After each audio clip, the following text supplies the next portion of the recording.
Hello friend, welcome my to channel. আজকের ভিডিওতে তোমাদেরকে আমি দেখাবো এই যে টেস্টারটা দেখতে পাচ্ছ, ইলেকট্রিসিটি টেস্ট করার জন্য আমরা এই টেস্টার ব্যবহার করি। এক কথায় ইলেকট্রিশিয়ানের ফ্রেন্ড বলা যেতে পারে এই টেস্টারকে। এই টেস্টারের মাধ্যমে আমরা কোনো ফেজে সাপ্লাই আছে কিনা টেস্ট করে থাকি। তো এই টেস্টার আজকে তোমাদেরকে আমি দেখাবো কিভাবে কাজ করে।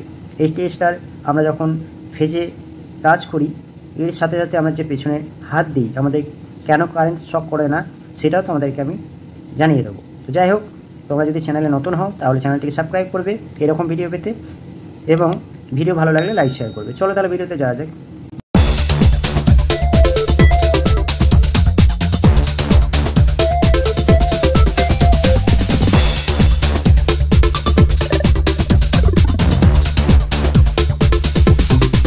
দেখো বন্ধুরা, টেস্টার মধ্যে এই জিনিসগুলো থাকে। তো এখানে দেখো কয়েকটা জিনিস তোমাদেরকে দেখিয়ে দিচ্ছি। এই যে টেস্টারের এই অংশটা দেখতে পাচ্ছ, এখান থেকে এতটা, এইখান থেকে এই পর্যন্ত এই অংশটাকে আমরা কি বলে থাকি,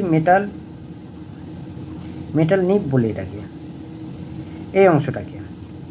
আচ্ছা, এইখান থেকে বাকি যে অংশটা আছে এটা দেখতে পাচ্ছ, এটা একটা ইনসুলেশন বডি আছে, ইনসুলেট একটা বডি আছে এই মেটাল নিপটাকে ধরে রাখার জন্য। কিংবা আমরা যে এই অংশে হাত দিই, এই অংশে হাত দিলে আমাদের কারেন্ট শক করে না। তো এরপরে দেখো এই যে অংশটা দেখতে পাচ্ছ, এই জিনিসটা দেখতে পাচ্ছ, এটা হচ্ছে রেজিস্টার। এটা হচ্ছে রেজিস্টার, এটা মেগা ওহমের একটা রেজিস্টার। এটা হচ্ছে স্প্রিং, এটা হচ্ছে নিয়ন বাল্ব,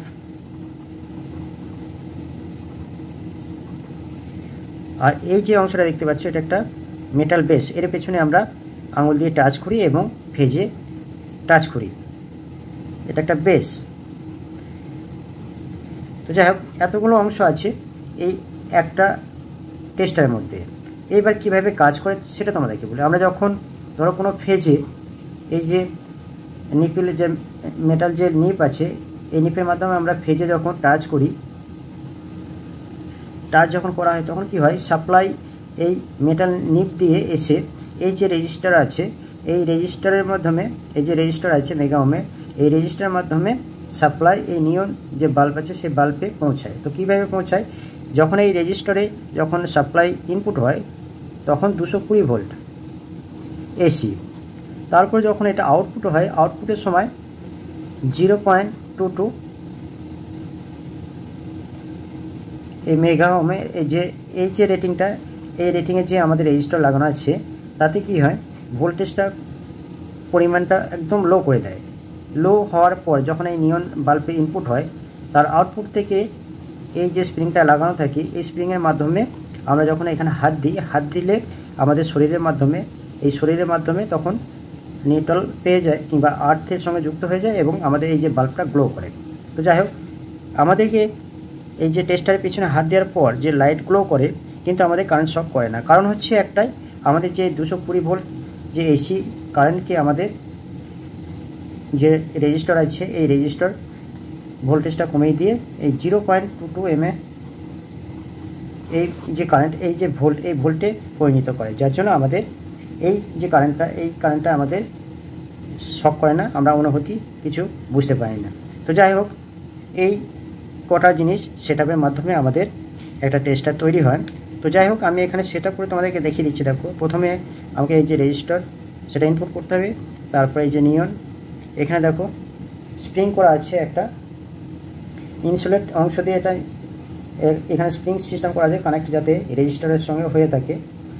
এরপরে আমি ইনপুট করবে যে দেখতে পাচ্ছ স্প্রিংটা, এবং পরে এই বেসটা লাগাবো। তো যাই হোক, তোমরা যদি তোমরা যদি বুঝতে না পারো তাহলে সেটিংসটা সঠিকভাবে করবে, ভুলবশত করবে না, তাহলে কিন্তু ইলেকট্রিক শক খাওয়ার সম্ভাবনা থাকে। দেখো, এভাবে জুড়ে দেওয়ার পর খুব সহজেই এটা সেটিং করে ফেললাম।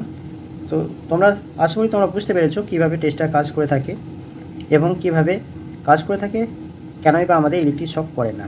ভিডিও ভালো লাগলে অবশ্যই লাইক শেয়ার করবে এবং চ্যানেলে যদি নতুন হয় তাহলে সাবস্ক্রাইব করবে। আজকের ভিডিও এই পর্যন্ত। নেক্সট ভিডিওতে অন্য কোনো সাবজেক্ট নিয়ে তোমাদের সঙ্গে দেখা হচ্ছে। তোমরা ভালো থেকো, সুস্থ থেকো।